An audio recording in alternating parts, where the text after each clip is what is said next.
Hello, hello family. It is your boy, Optimist Sniper. Bienvenue une fois de plus dans le Weekly Market Outlook de la semaine du 10 novembre 2024. Ok, là nous sommes pleinement déjà dans le mois de novembre. Pour ce début de mois, qu'est-ce qu'on peut voir?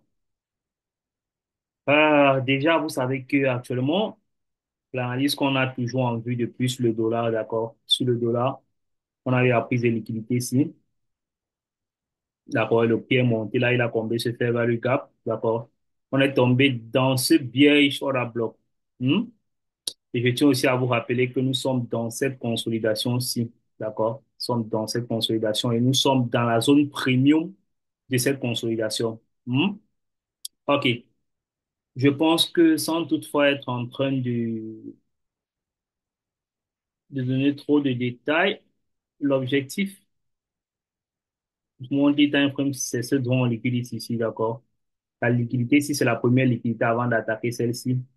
Et aussi, on avait une vetted fair value gap ici, en monthly time frame, d'accord, qui est assez large là, comme ça, qui était une zone importante pour le monthly time frame, d'accord, où on pouvait voir, on pouvait essayer d'avoir un scénario où le monthly time frame essayait de faire ceci. On pouvait ouvrir comme on a ouvert là, prendre comme ça et dégager là. Donc ça, c'est un scénario qui est en place pour le monthly time frame. Maintenant, la seule chose que je veux vous dire de faire attention avec, c'est que sachez que nous sommes dans un biais order block ici. Entrer dans le daily time frame, il faut savoir qu'on se retrouve dans un biais order block. Donc, il faut bien étudier le price action.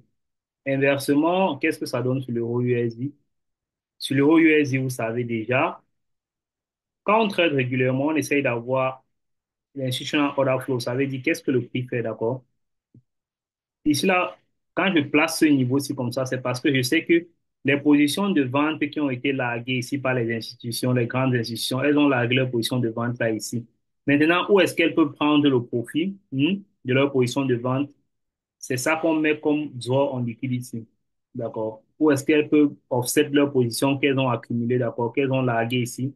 Hmm? Je vais vous rappeler qu'ici, on a violé ce inverted fair value gap en monthly time frame sur l'euro USD. Donc, c'est un bon niveau pour revenir tester là, comme ça, et continuer à couler. D'accord. Ça, c'est le schéma B à bas. On dit B à bas. Pour une continuité d'order flow, c'est le scénario le plus clair. D'accord, qu'on pouvait avoir sur sur l'euro USD. Je tiens à vous rappeler aussi qu'on est dans ce bullish order block, ce qui a carrément déjà pratiquement été invalidé. D'accord. Ouais, ça a carrément pratiquement été invalidé comme ça, sauf si pendant, non, la bougie n'a pas encore clôturé. D'accord. Donc, on a juste fait la mèche ici. Et quelque chose de très important que vous devez aussi savoir, c'est qu'on a pris le previous monthly low. D'accord.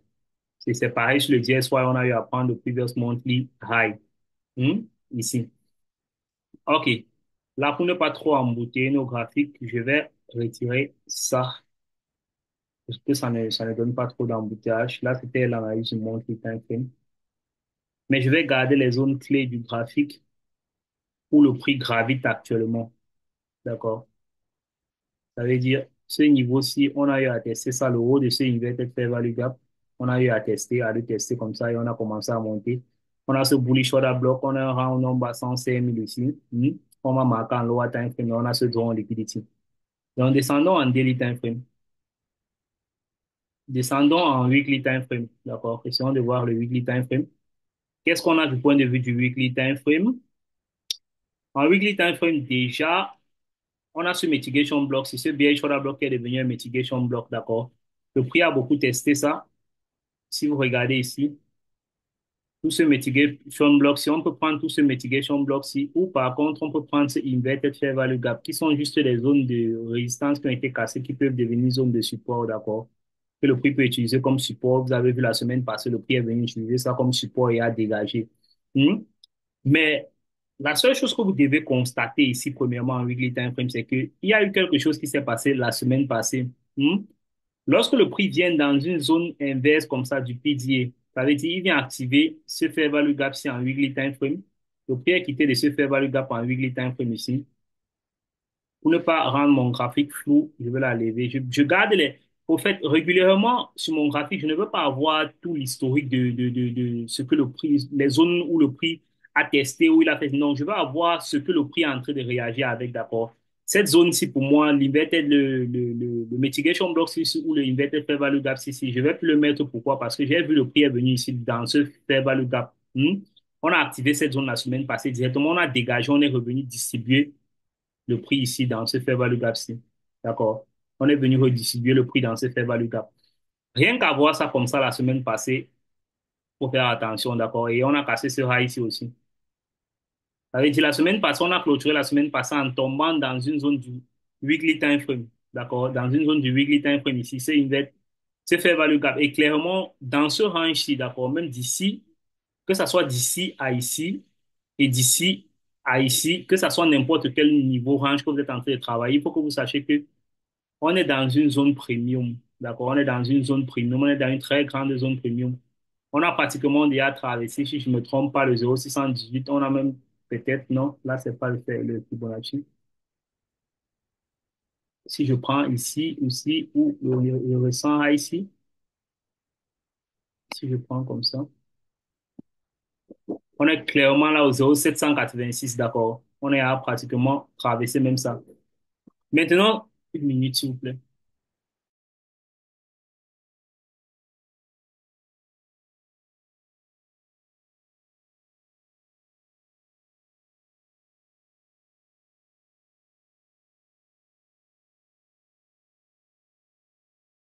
OK, je suis de retour.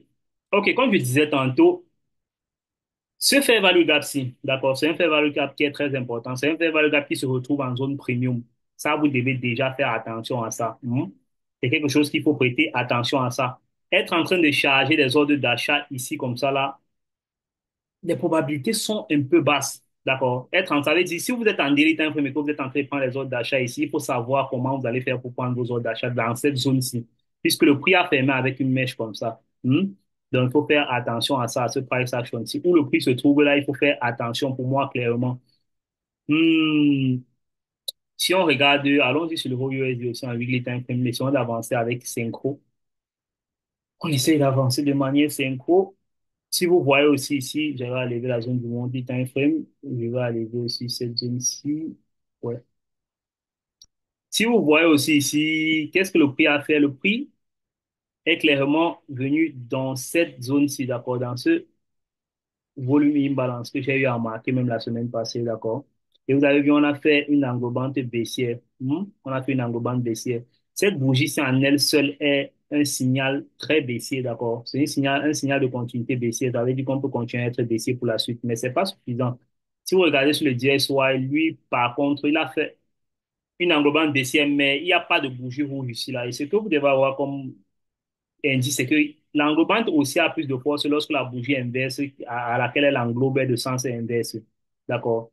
La bougie qu'elle englobe doit être de sens inverse pour avoir une bonne chance, avoir une forte probabilité, comme celle-ci. Puisque quand elle va englober cette bougie, ça va faire clairement que ça va devenir un order block, d'accord, un order block baissier. Donc, du point de vue du weekly time frame, celui qui veut suivre l'order flow, clairement, celui qui veut suivre l'order flow va faire ceci, d'accord? Il va juste prendre ça, on va prendre comme ça, là, on veut voir une continuité, peut-être faire comme ça et continuer à viser cette liquidité ici en bas. Et pareil sur le DSY, si on veut avoir une continuité ici, on peut juste faire quoi? On peut juste faire quelque chose qui va revenir ici vers ces inverted fair value gap dans cette zone-ci peut-être et continuer à dégager comme ça.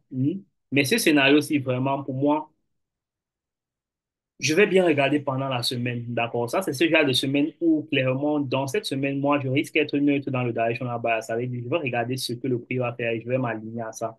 Puisque, clairement, je vais vous montrer ça qu'on va arriver en daily time frame, les raisons pour lesquelles je vais être neutre dans mon directional bias. Donc, si on veut suivre l'order flow, clairement, voilà ce qui peut se passer. Voilà clairement ce qui peut se passer. Donc, allez voir ça du point de vue du weekly time frame. Allons maintenant en daily time frame, notre time frame par excellence. Et régulièrement, les décisions que je prends, c'est en fonction du daily time frame. D'accord? Je regarde les niveaux institutionnels du monthly time frame, mais je veux voir la distribution du daily time frame. Pourquoi? Parce que je traite le daily time frame. C'est le time frame que je traite. Tous mes ordres que je peux prendre en lower time frame, que ce soit en 15 minutes, parce que j'exécute uniquement en 15 minutes, que ce soit en 15 minutes que j'exécute Mon directional base vient toujours du daily time frame. Donc, je donne toujours la priorité au daily time frame. J'utilise les higher time frame pour pouvoir savoir les zones qui peuvent arriver comme obstacle dans mon directional bias. D'accord. OK. Maintenant, quand je regarde ça comme ça, ici, clairement, cette zone-ci ne va plus. Allons-y en daily time frame. On parle de data info. OK. Là, clairement, vous voyez, là, ça devient plus propre. Quand vous avez vos graphiques même comme ça, vous voyez que c'est plus propre à analyser. Vous savez que le prix est venu ici comme ça. On a pris ces liquidités ici. On a bu les ordres de long ici. Accumulation, on a fait distribution. Réaccumulation, ici, on a encore distribué. D'accord? OK. Là, clairement, puisque nous sommes loin de ça régulièrement, vous allez voir, je vais enlever ça sur mon graphique pour ne pas rendre mon graphique très obscur. Cette zone-ci, regardez clairement cette zone d'accumulation. Si je vous ai parlé même de ça, quand le prix accumule comme ça, là, il va faire une réaccumulation pour invalider cette zone-là. On a réaccumulé, on a dégagé. D'accord? Pour ceux avec qui je travaille dans l'équipe, vous savez régulièrement que je vous dis ça. Lorsqu'on veut invalider une zone, une vieille zone comme ça, on va régulièrement créer une nouvelle zone d'achat. Maintenant, pour moi, clairement, je peux enlever ça. Je peux enlever ça. D'accord? Pour ne pas rendre mon graphique embouteillé. Maintenant, je sais que qu'est-ce qui s'est passé la semaine passée? Le prix est venu ici. Comme ça, il a distribué, il est arrivé dans cette zone-ci. Maintenant, je vais être neutre dans mon directional bias. Pourquoi? Parce que dans cette zone-ci, le haut ici, comme ça, clairement, je vous ai dit en monthly time frame, si je viens en monthly time frame ici, si je viens en monthly time frame et que je repère la consolidation dont je vous parle en monthly time frame, je repère le bas de cette consolidation et le haut de cette consolidation du point de vue de la clôture des bougies, pas du point de vue des mèches. D'accord? La clôture des bougies, c'est là où il y a le volume du trading. La clôture des mèches est régulièrement diverse en fonction des brokers. Vous allez voir, d'autres vont avoir certaines mèches comme ça, mais régulièrement, la clôture des bougies est plus stable, d'accord. Maintenant, non, putain, je ne devais pas utiliser ce box-là. J'ai clairement utilisé juste un cadre. Je vais utiliser la boîte de gants pour pouvoir voir l'équilibrium de cette consolidation, d'accord. Puisque dans une consolidation, ce sont les niveaux les plus importants. On a l'équilibrium, on a le low de la consolidation, on a le high de la consolidation. Hmm? Maintenant, ce que je constate ici en daily time frame, c'est qu'on se retrouve premièrement dans la zone premium de cet équilibre. D'accord? On est clairement en zone premium ici. Et si vous regardez même, hormis j'enlève le rang ici, si vous regardez le prix de ce rang ici, depuis ce high ici, d'accord?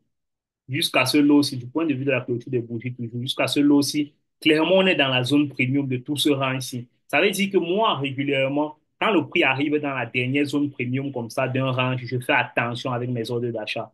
D'accord? Je fais très attention. Je peux encore être en train de brûler les ordres d'achat ici à la première ou juste en haut après l'équilibrium comme ça. Mais quand on arrive déjà dans la zone premium, c'est ce que j'appelle la deepest premium, donc ici, clairement, le prix est très cher pour être en train d'acheter. Pour moi, comme un investisseur, le prix est très, très cher. J'aurais aimé être dans ce trade-ci où je pouvais avoir un meilleur prix ici pour pouvoir venir prendre mon profit ici. Mais si je n'ai pas pu entrer ici en bas, clairement, être en train d'entrer ici en haut comme ça, c'est pas trop probable pour moi. Donc, mon directional base pour cette semaine va être très, très neutre. D'accord? Je vais regarder comment le prix va se comporter. Premièrement, qu'est-ce que je vais regarder? Je vais enlever cette zone-ci puisque je sais déjà qu'on a eu une manipulation ici. Je vais juste marquer ça comme ça. Donc, qu'est-ce que le prix a fait clairement depuis ici en bas? On a accumulé les positions, on a distribué, on a réaccumulé ici, là, comme ça. On a fait la manipulation ici, comme ça, pour venir prendre les stop-loss de ceux qui avaient déjà placé leur trade en break-even. On a encore distribué. D'accord. Maintenant, qu'est-ce que moi je vais regarder pendant la semaine? Premièrement, le niveau 105 006, c'est un round number. D'accord? Au meilleur des cas, moi, je veux que le prix valide cet order bloc-ci. Si le prix va être haussier, d'accord, je voudrais dire réellement pour être en train de prendre un trade à la hausse ici, je vais faire très, très attention. Très, très. Mais s'il va être haussier, moi, je veux le voir aller haussier une fois. D'accord? Je veux le voir dégager de manière haussière. J'ai même plus envie de le voir commencer à descendre. D'accord? C'est possible qu'il descende. Pourquoi? Parce qu'on a laissé ce fair value gap-ci intact. On a laissé ce fair value gap en daily time comme si intact. Il est possible que le prix fasse ceci. D'accord? Il est possible que le prix fasse ceci. C'est un scénario à suivre. Il est possible que le prix fasse ceci et il continue à être haussier comme ça. Au moins, c'est dans cette zone-ci, on peut avoir certains bails qui ont au moins une probabilité, je peux dire une probabilité de 40% selon moi. 40%, d'accord? C'est toujours en low probability, 40% ou 50% comme ça. Pourquoi? Ceci pourquoi? Parce que Si vous réfléchissez un peu, ça c'est un avantage que je vais vous donner. Quand je dis avantage, ça veut dire que quoi? Moi, je travaille toujours régulièrement avec un raisonnement de manipulation, accumulation, manipulation et distribution parce que c'est ce qui est à l'origine de tout mouvement, d'accord? Moi, je veux participer là où il y a eu une manipulation. Il y a déjà eu une manipulation ici, d'accord? Et on a distribué. Mais vous devez aussi savoir que pensez à l'ouverture d'une bougie du mois. Pensez à l'ouverture d'une bougie du mois. Là, c'est ce à quoi je pense pour faire attention. Je vais vous donner mon raisonnement. Quand je veux voir, je veux par exemple prendre la bougie du jour pour rendre ça plus facile pour vous, d'accord, pour que vous puissiez comprendre. Quand le prix fait le Asian Session comme ça, régulièrement vous allez voir ça. Quand le prix fait un Asian Session comme ça, le prix fait ceci. Voilà la box de Asian Session. Qu'est-ce que le prix va faire? Le prix va ouvrir ici à minuit, quelque part ici par exemple, il va ouvrir là à minuit, d'accord? Le prix veut être haussier. Il va ouvrir là à minuit, qu'est-ce qu'il va faire? Il va venir prendre les liquidités ici en bas, d'accord? Durant ici, il va venir prendre les liquidités en bas pour activer les positions longues, d'accord? Il veut être baissier, cette journée veut être baissière. Mais ce qu'elle va faire, elle va ouvrir par exemple ici, venir prendre les liquidités baissières ici, activer les positions longues. Ils vont mettre les acheteurs dans le marché. Ils vont venir aussi prendre le SL de ceux qui sont déjà en vente ici, là, ils vont activer les nouveaux. Il y a encore les gens qui ont les buy stop ici, là, ils vont activer ça comme ça. Et qu'est-ce qu'ils vont faire? Ils vont descendre. Ça, c'est un scénario que j'ai l'habitude de voir souvent. D'accord? Pour une journée baissière. Le prix peut ouvrir là légèrement, il vient prendre l'équité ici, là, il dégage comme ça, il revient. D'accord? Qu'est-ce qu'il il est en train de faire clairement? On est en train de construire la liquidité. Il veut construire la liquidité en bas de ce lot-ci. D'accord? Il veut clairement laisser les gens placer leur stop loss en bas, ici, là, comme ça. Et après, il va larguer là pour descendre. Donc, qu'est-ce que moi je pense pour ce début du mois? Voir le prix être en train, vous devez savoir que le prix a ouvert ici le 31, d'accord? Voici le début du mois ici. On est rapidement venu prendre la liquidité ici en bas et on a dégagé comme ça, rapidement venu tomber. Le fait qu'on ait quitté ici et qu'on ait dégagé comme ça avec la bougie des sélections rapidement, atteindre le droit en liquidity comme ça, là, c'est un signal. D'accord? Régulièrement, pour moi, c'est un signal. Pour moi, et vous n'êtes pas obligé de penser comme moi, d'accord? Moi, je vous dis comment moi je pense. C'est un signal, pour moi. Donc, en back office, pour vous dire vrai, ce lot-ci est suspect pour moi. D'accord. Je vais garder ça en vue. Celui aussi que le prix a créé au dégagement de la news là, il est suspect pour moi. Je vais garder ça en vue. Si je vois un order flow qui me montre qu'on veut venir viser le lot, si je ne vais pas hésiter pour vendre le prix, pour vendre le dollar. D'accord. Je ne vais pas hésiter pour le vendre. Mais actuellement, je vais faire très attention au buy qui va être en train de prendre, puisque je sais qu'on est dans une zone premium, d'accord. Le prix, c'est pourquoi régulièrement je peux buy dans la zone premium, mais je buy dans la zone premium quelque part ici en bas, dans cette zone premium. Mais quand on est dans la deep zone premium de tout le range avec lequel je suis en train de travailler, il faut faire attention, surtout en daily time frame, quand on a un grand range comme ça. Ça, c'est carrément la distribution depuis le mois d'avril, d'accord? C'est un très grand range. Donc, ici, là, il y a de fortes chances qu'on build de grandes positions de sel, d'accord? Un long term high peut se créer ici, d'accord? Et si vous constatez, si vous regardez en monthly time frame, vous allez voir qu'à chaque fois que le prix montait en monthly time frame, il n'arrivait pas à créer de nouveaux highs, d'accord? Si vous regardez, ça, c'est une étude que vous devez faire vous-même, hein, d'accord? Moi, j'évite parfois de faire ça ici parce que ça va rendre le weekly market active très. La vidéo va être très longue, d'accord? Regardez. Chaque fois qu'on est monté ici comme ça, ici, là, on n'a pas créé un nouveau high. Ici, on est descendu, on a créé un nouveau low. Donc, ça peut aussi arriver que cet order block, s'il réussit à arrêter le prix, on crée un autre high ici qui est moins high que celui-ci. On coule pour venir chercher ça, d'accord? Donc, c'est possible. Qui sait comment ça va se passer? Je ne peux même pas vous dire que je sais ce qui va se passer, c'est impossible. Mais ce que je vais faire, c'est juste regarder comment le prix va se comporter. D'accord. Clairement, moi, je veux voir même que le prix crée un lot ici. S'il va être haussier, je veux voir clairement le prix créer un lot ici. Je veux le voir créer un nouveau lot. Ça, ce sont les trucs, les cartouches secrètes, si je peux dire ça secrète comme ça. C'est ce que moi, je garde en back office quand je regarde. Je veux voir le DSY créer un lot ici. Vous savez ce que moi, je matérialise comme un lot, d'accord. Je veux voir clairement qui forme un lot dans ce fair value gap-ci et il commence à dégager pour que je pense à être haussier. Donc, je vais faire très attention avec mes ordres d'achat ici. Mais par contre, et au meilleur des cas, si je veux m'envoyer les ordres d'achat, j'ai envie de voir ces liquidités, si un, deux, trois, de ces 3 jours, si rester inchangé. Je ne veux pas voir en début de semaine combien prendre ces liquidités si on rejette comme ça là. C'est pas bon pour mes ordres d'achat. Donc, je vais clairement voir les liquidités si rester comme ça, on laisse ces liquidités intactes avant de voir si je peux prendre un ordre d'achat ici. Donc, clairement, si on veut partir sur les scénarios à suivre, que je peux vous donner pour suivre, d'accord? la difficulté, c'est ça votre travail, vous allez regarder le scénario qui a plus de sens et plus de probabilités. On travaille avec les probabilités ici, les gars. Celui qui vous dit qu'il sait ce qui va se passer, c'est qu'il vous manque, il veut vous escroquer, il veut prendre votre argent, d'accord. Une probabilité ici, là, voilà une probabilité que le prix passe ici. C'est le premier scénario qu'on a regardé. Deuxième scénario, le prix peut faire ceci, il peut monter là comme ça, et il vient viser ici. D'accord? C'est un scénario que je vais regarder. Et troisième scénario, clairement, on peut commencer juste à descendre là comme ça. On peut commencer à descendre là, on fait encore quelque chose comme ça et on revient là. Donc, voilà les scénarios que je vais un peu suivre. D'accord? Donc, pour vous dire clairement, pour cette semaine-ci, les achats pour moi, je précise toujours pour moi parce que vous pouvez penser à autre chose. Vous êtes libre de faire ce que vous voulez avec votre argent. Pour moi, les achats vont être avec précaution. D'accord? La tendance est maître. D'accord? La tendance est toujours roi.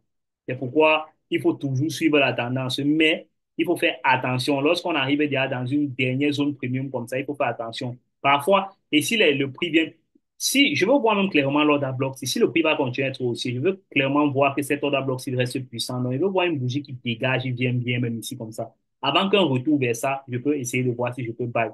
Si on dégage peut-être, on fait une bougie qui dégage, il vient ici là, sans prendre les highs ici, sans prendre ces highs ici, et on fait un retour encore sur cet order bloc-ci. Voilà une opportunité d'achat. D'accord? Pourquoi? Parce qu'on vous montre clairement que cette zone-ci, le fair value gap-ci là, lui, il n'est pas en train d'arrêter le prix, il a juste pu invalider ça légèrement comme ça et on est en train de montrer clairement qu'on veut aller chercher ces high ici. Donc, clairement, pour vous dire, je veux que le prix me montre intentionnellement qu'il veut aller chercher ce high ici.